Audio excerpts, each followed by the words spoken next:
السلام عليكم ورحمة الله تعالى وبركاته. مرحبا بكم اليوم معايا في وصفة جديدة.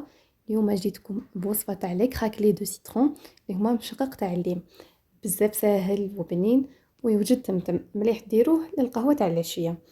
اول حاجة في ريسيبيون نديرو زوج حبات تاع بيض يكونوا كبار شوية، نزيدو لهم رشة تاع ملح مع نص كاس تاع سكر، نخلطوهم شويه بالباطور، تقدروا تخلطوهم بالفوية عادي قيس ما يذوب لنا هذاك شويه السكر.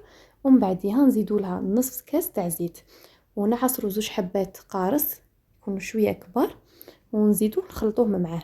نزيدو مغرف صغيره تاع لافاني، الزاز تاع زوج حبات تاع الليم، ونبداو نزيدو في الفرينه. نديرو الكاس الاول، الكاس الثاني ساشي تاع لا لوفير شيميك، ونزيدو ثاني الكاس الثالث. الكاس الثالث زيدوه بالتدريج، انا تقريبا تتلي 3 كيسان.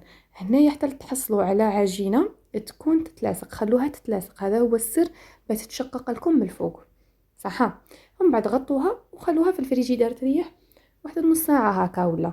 من بعد عاودوا جبدوها، قرصوها، ديروها دي بول تاع 30 غرام، ولا تقدروا ديروهم 25 غرام اللي بغاتهم شويه متوسطين.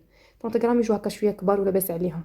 كي تكملوا تكوروهم ديروهم في سكر كلاص، رمدوهم شويه، نحوا لهم هذاك السكر الزايد، وديروهم في البلا يكون فيه بابي كويسون، دخلوهم يطيبوا. طريقه الطياب: شعلوا للكوشه، خلوها تحمم مليح، شعلوا للكوشه من الفوق، خلوا السنيوه تاعكم في الرف الاخير، وخلوهم واحد 6 دقائق 7 دقائق قيس بيه يبدا يتشقق. من بعدها طلعوها الفوق وخلوها طيب في غرضها، يعني واحد تديركم واحد ربع ساعه هكا في الطياب. من بعد من بعديها نحوهم وخلوهم، دردروا عليهم شويه سكر كلاص من الفوق اذا كان راح لكم ولا ذاب شويه، وجبدوهم وتاكلوهم بالصحه والعافيه.